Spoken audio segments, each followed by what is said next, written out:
ফরিদপুর জেলা বাস মালিক গ্রুপের সভাপতি কামরুজ্জামান সিদ্দিকীকে হত্যা চেষ্টার প্রতিবাদে ও হামলাকারীদের গ্রেপ্তারের দাবিতে মানববন্ধন ও বিক্ষোভ কর্মসূচি পালন করেছে পরিবহন মালিক শ্রমিকরা। এ সময় তারা বলেন, আগামী ৩ দিনের মধ্যে আসামিদের গ্রেপ্তারে প্রশাসন ব্যর্থ হলে দক্ষিণ পশ্চিমাঞ্চলে পরিবহন বন্ধ করা হবে।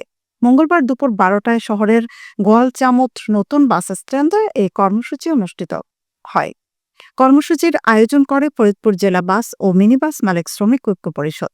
এ সময় বক্তব্য রাখেন বাস মালিক গ্রুপের সাধারণ সম্পাদক খন্দকার রাশেদুল ইসলাম, সহসভাপতি আনিসুর রহমান, মিনিবাস মালিক সমিতির সভাপতি বজলুর রশিদ, শ্রমিক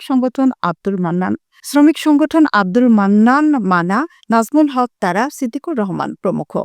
উল্লেখ্য, সোমবার সন্ধ্যায় মসজিদ থেকে নামাজ পড়ে বের হওয়ার সময় ৫-৬ জন সন্ত্রাসী অস্ত্র নিয়ে ফরিদপুর বাস মালিক গ্রুপের সভাপতি কামরুজ্জামান সিদ্দিকী উপর হামলা করে। তার চিৎকারে আশেপাশের লোক এগিয়ে আসলে সন্ত্রাসীদের ধারালো অস্ত্রের আঘাতে রেজাউল করিম সজল নামের এক লোক আহত হন।